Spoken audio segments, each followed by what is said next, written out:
Jimmy fucking Chalmers. Language. That's what I do. I drink and I know things. Welcome to the Nerdcast with your hosts, Dark Samus 288 and Snakeskin 94. On this episode of the Nerdcast, we take a look at Star Wars Episode VII, The Force Awakens. I will say this once, and I will say this again. This is the movie the prequels should have been. The prequel trilogy should have just let it in. Dun, dun, dun, dun, dun. Now, I will say, though, J.J. Abrams, you won't be called Jar Jar Abrams. Congratulations. I remember that was oh my god, dude, this movie, even those gods at IGN would have to admit this is good. This is top tier. And I'm not even joking, this is one of the best movies I've ever made. I mean, hell, it might almost be the best, my favorite Star Wars, but that's still probably just hype. But the hype is deserved because this movie is great. Let me just say one thing right now. People always say, oh, the prequel trilogies don't feel like Star Wars. Well, I have my own opinions on that, but this movie felt like Star Wars just 30 years later. The look, the feel, all the props, the characters you could obviously tell were written in a less like cheesy operatic way like the prequels, or in a hammy kind of way like the original trilogy. So there's that self-awareness to it. But oh my god, it's so good, you guys. Mm-hmm. It's such a good movie. You don't understand how good. Look at the money it's making. You don't even have Frozen. When Frozen made a lot of money when it came out, already you had people calling it overrated trash. This movie's made more money than Avatar ever could have, and it's already and know what? We don't even have those bandwagon haters yet. I saw an article where it's like. It was like these are the only 10 reviewers in the entire world that didn't like Force Awakens. Mm-hmm. Pretty much. Oh god, dude. Now, okay. This freaking movie, you cannot imagine the amount of hype we were both going through waiting for this movie. And when we finally see it, we're like, wow, this is actually really good. It was so good. We just had to let it in. Exactly. Oh my now, god. Let's talk about the different aspects of this movie. The characters. I feel that the way the original cast was integrated into the story with the new characters was actually really good. It was great. I really think that having Harrison Ford, kind of be the mentor character, was a very good touch. And by the way, yes, this movie's been out for a month, so spoiler alert, I guess. Oh, and yes, this movie does pretty much everything to a T that New Hope did, but it was still pretty awesome. Seriously, just sub out Han Solo, Ben Kenobi for Han Solo, and Luke for the next movie's Yoda. Mm-hmm. Now I will say this: I don't know about you, but I really got the feeling that there were a couple scenes where I'm just like, "We get it. You're trying to do A New Hope." Yeah, that became really evident. That became evident on the areas where they emulated New Hope. It wasn't so much for like dialogue or anything, but it was ideas. Plant destroying thing, check. Enigmatic mask dude that we won't learn more about till the next movie probably. Bigger bad guy that's that's alluded to. Well, we actually see Snoke as opposed to the Emperor, where we don't see him until Empire. Hell, this movie even has an Admiral Tarkin. Yeah, I know. That guy was actually kind of cool. I don't know why, but when I saw the movie, me and a friend of mine, we saw the I can't remember his name.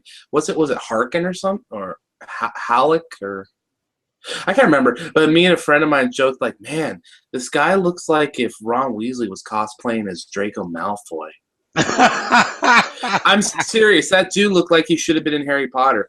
But in that sense, it was like, okay, we get it. You're trying to be New Hope, which is one of my problems with the sequel trilogy. I'm kind of worried that the sequel trilogy is going to be remembered most for, oh yeah, these movies did everything that the original trilogy did, whereas they should be remembered, oh yeah, these movies were just great.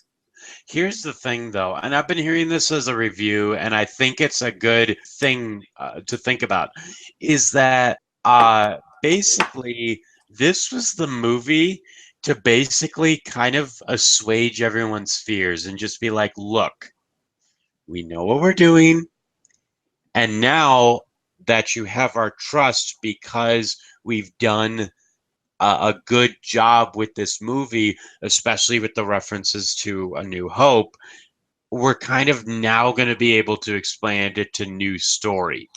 I hope so, because I rewatched the original trilogy, and I was watching A New Hope, and I never really realized just how many questions that movie had posed and left unanswered. I remember rewatching it, and I'm like, wait a minute, I forgot Luke Skywalker flat out mentions the Clone Wars. I'm like, and you don't hear anything about it for the rest of the original trilogy. So there are people probably watching that like, what the hell were the Clone Wars? Were the stormtroopers the clones? What?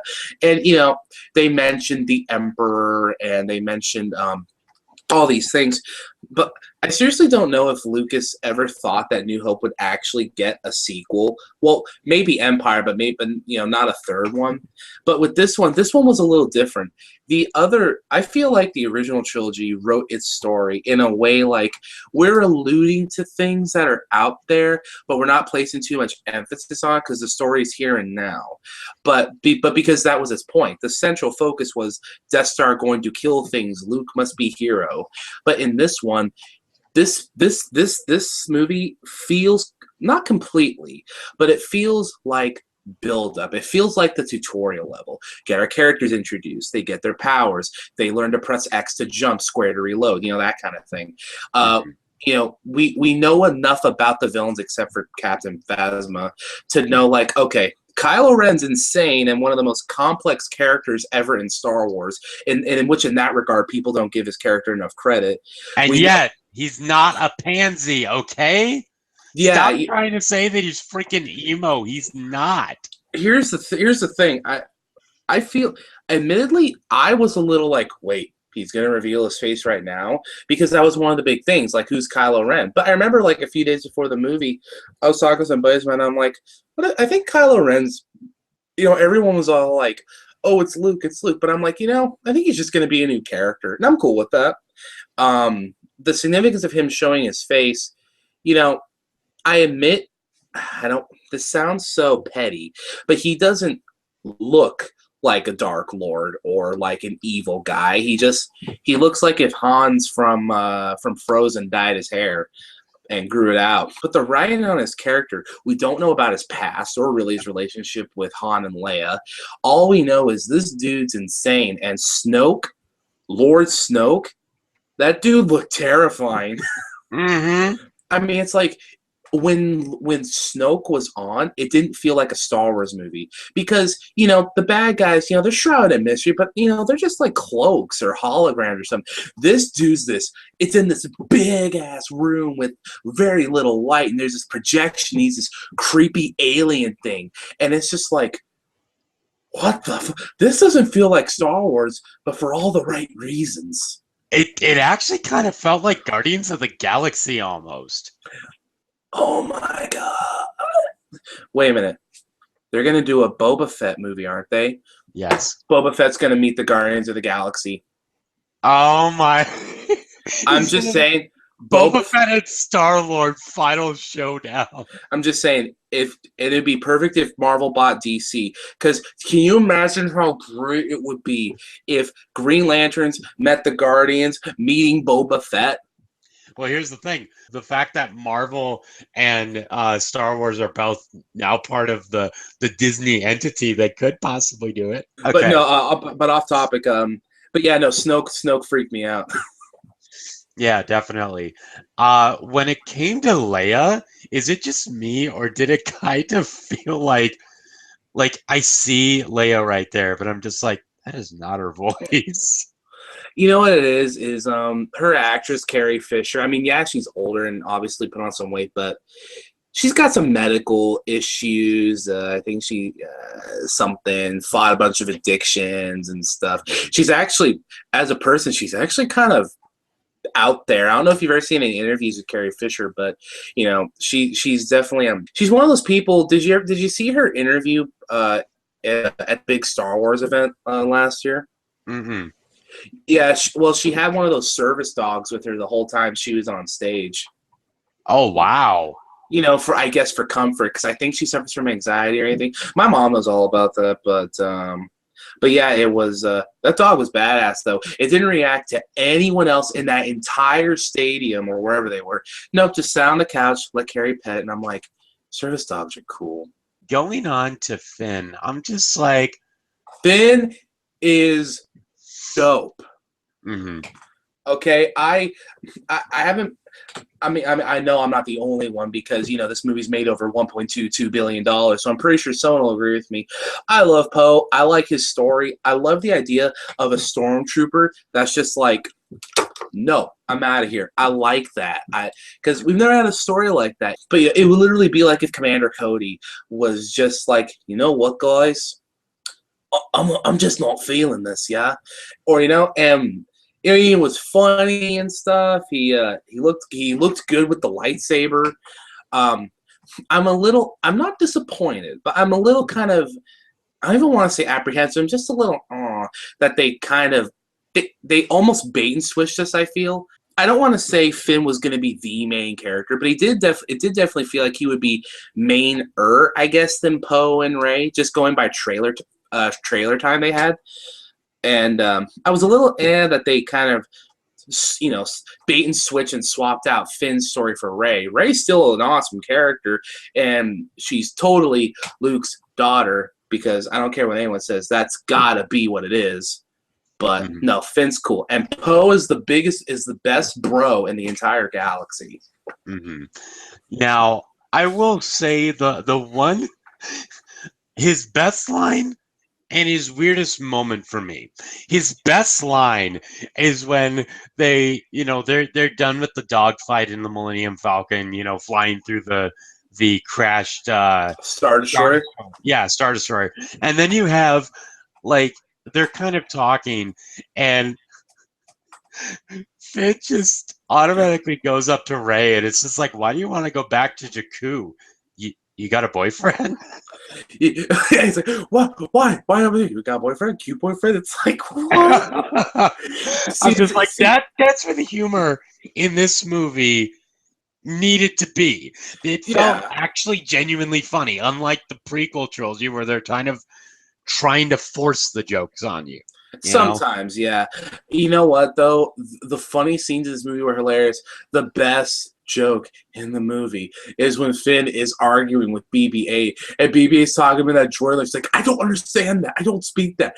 And so he's convincing him to BB-8 to help him out and not spill a secret to Rey.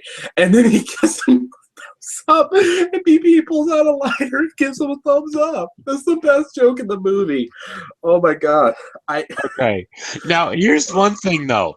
That kind of felt like a bit of a weird moment to me, because if you really think about it, it's like, why is he spilling the beans that he's a First Order Stormtrooper? To BB-8? Yeah, it just didn't really make sense to me. You know, one of the more... speaking of jokes, there was a part in the movie where I thought they were leading up to a joke, but they didn't. You remember when Finn's coming out to Rey about how he was actually in the First Order? and stuff. He says the line, "I got scared in my dogfight." He's like, "And then I met you. You looked at me like no one else had." There's a slight pause, and I'm like, "Is there going to be an awkward eye movement or a punchline there?" And he keeps talking, and I mean, I'm not saying I didn't like the dialogue or the scene, but it's just when he said that, I'm like, well, yeah, you're a fucking stormtrooper. I mean, when most people looked at you, they were probably scared of, getting shot. Or Captain Phasma was looking on you with disdain. By the way, Captain Phasma, first female stormtrooper in a Star Wars movie. Yeah, she's cool. I mean, the appearance is cool and the voice is cool, but I really hope in the next movie she does stuff. Cause yeah, I mean, she felt kind of like a pansy almost. Because kind you're in Starkiller base, and the she thing that literally can blow up lets an entire solar system. and you just sit there, and with a gun to your head, you automatically lower the shields. To be Seriously, fair, you're like the highest ranking officer there. Wreck some stuff, seriously. To be fair, she did have Han Solo's DL-44. Finn had the E11 at her, and then she still had a Wookiee behind her. She's still just a stormtrooper. I don't think she could have beaten fought in Chewbacca and CQC. I wonder what happened to her, because they made that joke about the trash compactor, and I'm like, did they throw her in the trash compactor? Is she dead? Okay, moving on. Now, speaking of that, and kind of going back to, this movie kind of felt like beat for beat, A New Hope. It didn't really bother me too much, except for two individual scenes. Huxley. The dude's name is Huxley. Yes, that's right. I remember that because when you said Starkiller Base right now, it made me think that speech he made was so epic. Yeah, General Hux. Yeah, General Hux. That speech he made to the First Order on Starkiller Base when they were about to fire it, that was one of the coolest moments I've seen in a Star Wars movie. That seriously almost mirrored like Nazi Germany right there. I mean, just like, wow. Everyone always kind of drew comparisons to the Nazis, but no, straight up, no, they didn't even care this time. I'm looking at that shot as they have all the assembled stormtroopers there, Phasma's to Hux's left, and I'm just like, oh my god, dude, the dark side is totally gonna win. Yeah, pretty much. But anyway, the two scenes that I felt they were kind of going a bit too far is when they go, what's her name? The owner of the Cantina bar. Yeah, you mean one of the most important people in the movie, but the one where you can never remember the frickin' name to? Mm-hmm. I'm just going to call her Mandolin. Okay. That whole scene, they're walking towards the cantina, and I'm just like, it's probably going to be a cantina scene, isn't it? But then you kind of like, you're in the outside, and you see that red droid stepping out. It's like, I'm sorry, that doesn't look like Star Wars. That looks like one of those Bionicles. Well, no, it actually just felt like one of the enemies from Metroid. Honestly. Oh my god. I seriously, I'm almost surprised they didn't bring back the Cantina song.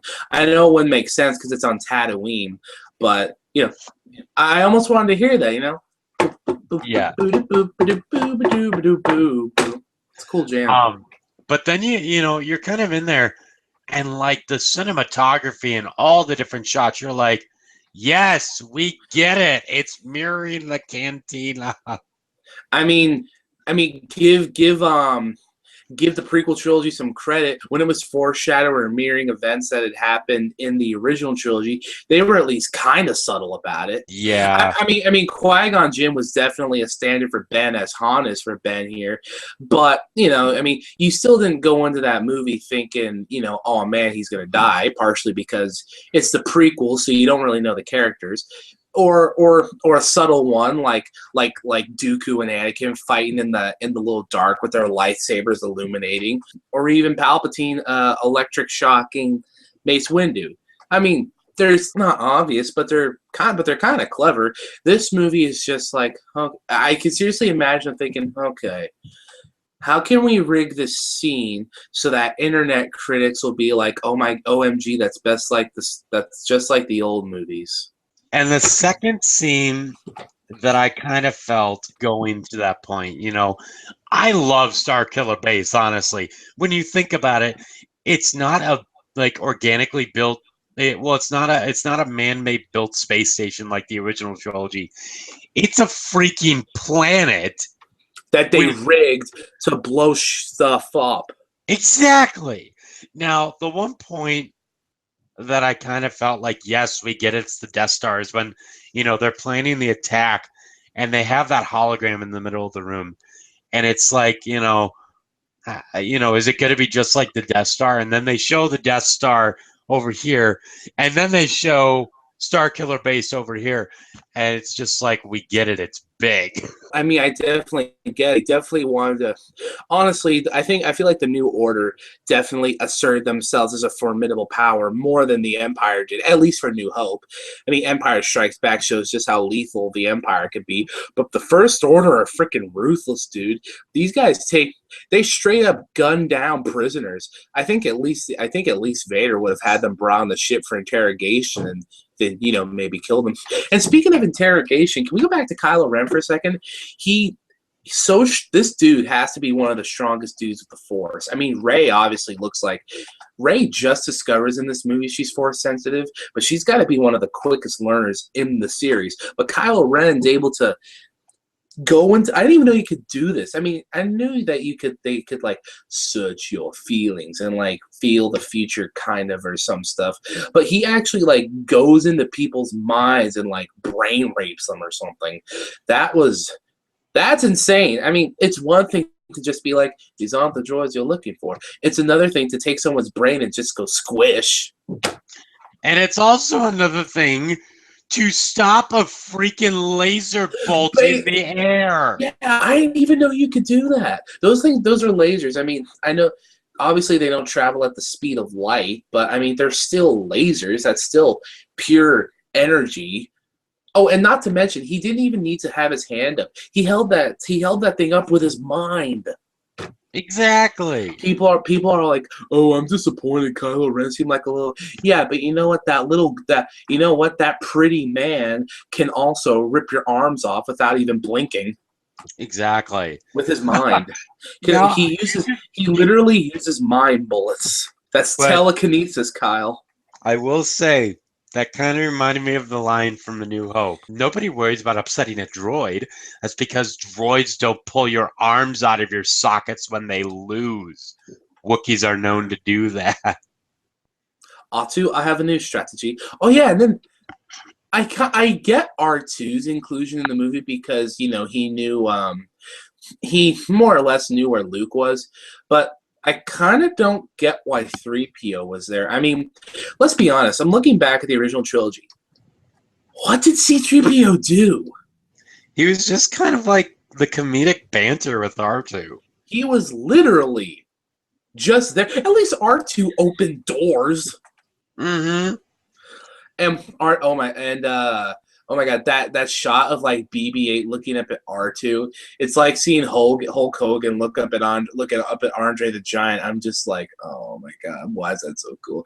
But I don't know if I told you this. And BB-8's trying to just like tap at the little bottom of his canister. I'm just like, oh, that's so adorable. Speaking of which, I think my mom's favorite character in Star Wars are the droids, specifically BB-8, and I think she ships R2-D2 with BB-8. And I said, it's the lower part of the back of the canister that is my body. and then C-3PO. I liked his voice. It sounded the other one sounded metallic. It sounded robotic. This one sounded like all metallic and stuff. It almost sounded like there was a real person in that robot. I mean, I get it. There is a real person in that robot, but I don't know what the red arm was for. Maybe Star Wars was a fan of Phantom Pain. I don't know. Now, moving on to music. Oh, I love John Williams. But did you notice that it almost doesn't sound like John Williams? If you really think about Yeah, it, not to mention it. a lot of his music feels, very bombastic and huge. This, yes, there was some great stuff, especially in the prequel trilogy. Like, one of my favorite songs from Revenge of the Sith is when Padme and Anakin are separated, and Anakin is told to wait in the Jedi Temple while they go arrest Palpatine. And you just have that beautiful, like, ambionic music between Padme and Anakin. That was beautiful. This whole soundtrack, to me, honestly, Sounded just like that. it felt very, like, mystical and organic in a sense. Yeah, in the sense that, like, each piece of music felt like unique to the area that was in, while also perfectly fitting the situation. Mm, That's definitely. and yeah, music, and I love the way they did the lighting in this because when they're on the Millennium Falcon, looks the Millennium Falcon. When they're on Starkiller base and like any of the First Order Star Destroyers, are they even called Star Destroyers? I mean, I know the Stormtroopers are still called Stormtroopers, but are they still called Star Destroyers? Do you know? I have no idea. Well, still, when you're in them, it's all. In the old movie, it was like, oh, plain grays and black space. These one, it's like there's like all these shadows casted. You see the bright lights, but that's it. And oh my god, if I saw Kylo Ren walking down one of those hallways, dude, I would freak. Mm-hmm. And that's the thing, the thing about Kylo Ren is that he almost feels well, because we established his name is Ben. Like Han's son Ben in the expanded universe, because I think they had 3 kids. One was Ben, and what was the other one, Jaden or something? Yeah, I think so. And I forget. I think they had a daughter. But what I'm getting at is that this movie all obviously brought in elements from the expanded universe. But I like how they didn't. It felt natural, the things they included. Like honestly, after the stoic Darth Maul or the proud, confident Count Dooku,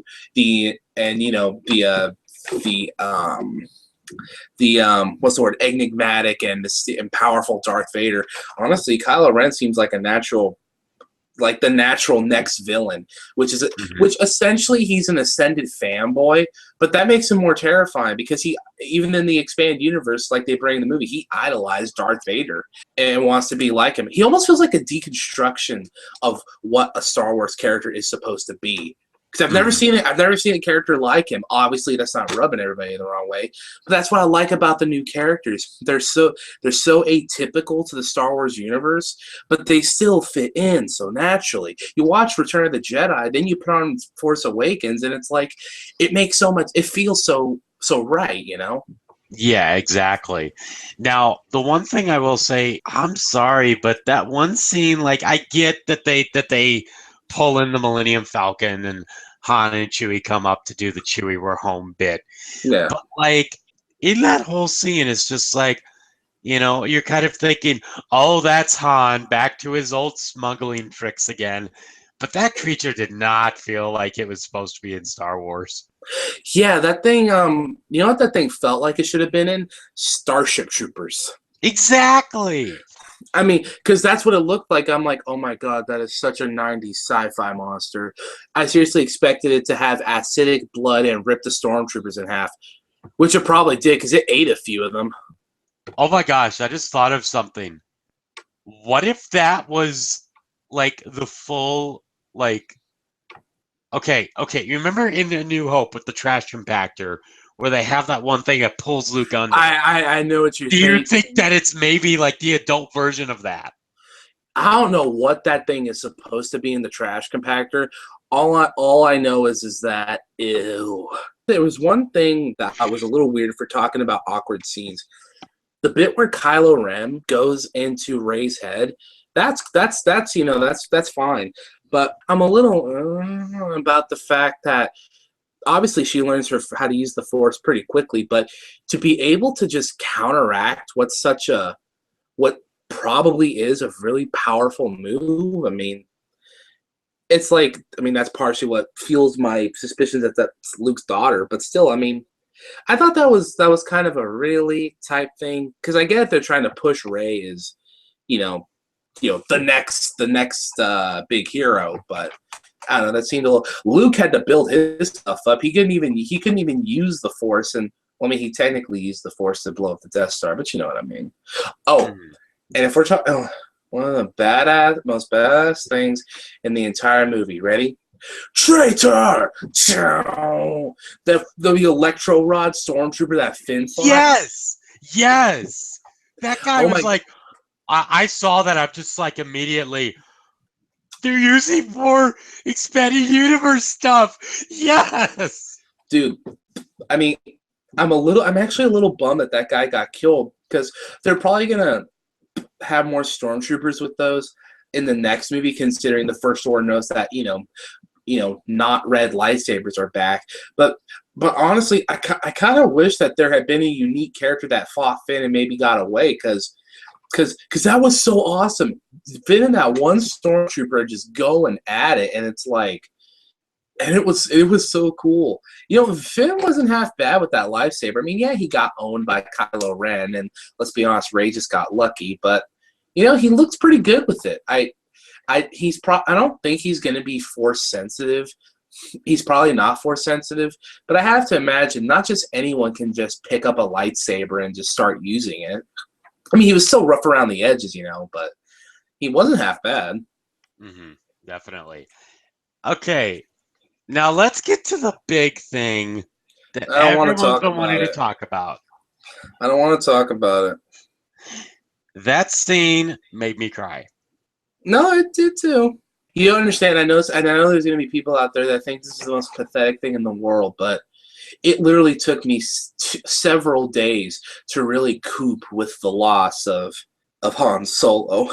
Now, at that point, when both of them are on that bridge, you kind of see that buildup, and then you're just like, I really hope that, that things are going to be okay. And then you kind of have Kylo Ren just being like, I want to come back, and I'm just like, you're bold-faced lying. You are lying. Don't do this. And then you see Han get closer and try and take the lightsaber. I'm like, no, get away. You're going to get stabbed. And all of a sudden, I'm like, no. And he falls. And my girlfriend's sitting next to me in the theater. I shed a single tear. And she looks at me and she's like, dude, are you okay? I'm just like, Han Solo just died. What do you want me to do? It's like, no, we just lost the closest thing. We every kid that grew up watching Star Wars lost their first bro. Exactly. Oh man, that like the last 20 minutes of the movie I watched and I can remember, but after Han got stabbed, dude, I couldn't even register it, because like I said, I was pretty distraught over it. But I mean, of course, a few days later, I'm thinking about it, I'm like, God damn, the movie was awesome though. But seriously, I mean, it's like, and I get the reason why. It's to I'm just telling you this right now. There is going to be no redemption for Kylo Ren. I don't care what they do with his characters. Someone better kill that guy. Yeah, seriously. Killing Han Solo, you son of a... I mean, it's like, I get why they did it, because it's like... I don't know. It's a tough pill to swallow even now. Mm-hmm. I agree. And that ending, people say that was the best shot ending scene that I ever saw. And I'm just like, honestly, when she's climbing those stairs, first of all, the planet and the islands, it kind of looked like, did you ever play the original Rogue Squadron? Yeah. Okay, you remember near the end of the game that one level where you have the Empire trying to take over Admiral Akbar's home? Yeah, I think so. That's like what, the Yeah, fifth level or something. it's where you have like some little islands, but a lot of it's like surrounded by water and whatnot. Yeah, no, I know the area you're talking about.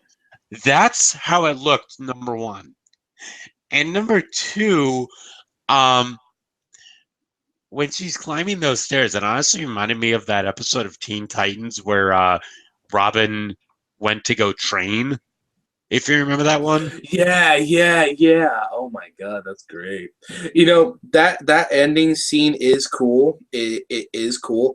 But my dad and I both agree that it would have been way cooler if when she's holding out the lightsaber, Luke, he takes down his hood, and because it ends with them smiling, but each other, but he just reaches his hand out and takes the lightsaber back, and it's like it's back where it belongs. Like, he doesn't say that, but it's supposed to symbolically show that, and it's like pulls it, gets it back, looks at it, and either looks at her and then dun, dun, dun, dun, dun, or he turns it on like zoom, zoom, looks at her, bum, ba-dum, ba-dum, da, da, da, da, da, da, directed by J.J. Abrams. So, yeah. What I just realized? One of the reasons why I think they killed Han Solo. You remember how George Lucas, people always said with the prequel trilogy, said that he killed their childhood? Uh-huh. Well, Force Awakens, they literally kill their childhood. Oh, no. That makes so much sense about Kylo Ren, because he idolizes Vader, yeah, I mean, who that loves Star Wars doesn't love Darth Vader? But then he kills Han Solo, arguably most people's favorite character from the original trilogy. So Kylo Ren literally killed our childhood. They thought we wouldn't get that. They thought they were too smart for us. No, Force Awakens. Now go back to making millions of dollars daily. Mm-hmm. Definitely. Now, this whole movie, it's good. It's really good. Like I said, this is the movie, the prequels. I've almost wanted to say take notes prequels, but I know they're not going to be changed. Yeah. But yeah, this movie, it definitely feels like the next logical step forward. Establishing the villain, establishing the characters, and get everything set up to really expand it out in the next two films.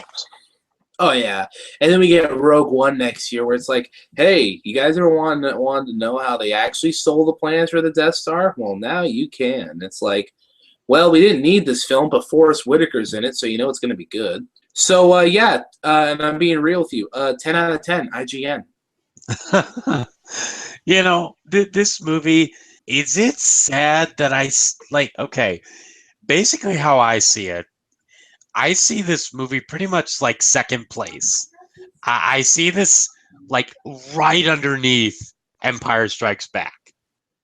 Then you have Return, then A New Hope, and then the prequels. With Revenge of the Sith, Phantom Menace, and an Attack, right? Yes, definitely. So I give this a 9.5. It was a very good movie. J.J. Abrams did a fantastic job, and I like the movie. Yeah, what more can we say, right? I mean, yeah, the movie was freaking great, and I want to see it again. I'm surprised I haven't seen it again yet, but yeah, I need to see it out, and I need to buy the 12 disc collector's edition that's probably going to be released with it. Uh-huh. I unfortunately haven't seen the movie again either. I feel so bad because of I want to see it, but yeah, my work. If anyone doesn't know, I work at Amazon, and this was right in the middle of our peak season, so I couldn't really do much. It's hardworking 55-hour shifts on graveyard shift, no less. Yeah, so not only are you tired, but you're bored too. Mm-hmm. But yeah, no, this movie was 5 out of 5 nerf herders. Now, Again, guys, thank you for enjoying this We'll series. see you next year for Rogue One. This was a lot of fun, Oh and I wait, enjoyed it a we'll lot. see you. We'll see you later this year for Rogue One. Yeah! All right, see you guys later, and may the Force be with you. You've taken your first step into a. Why'd they cut out Darth Vader from the film? That pisses me off.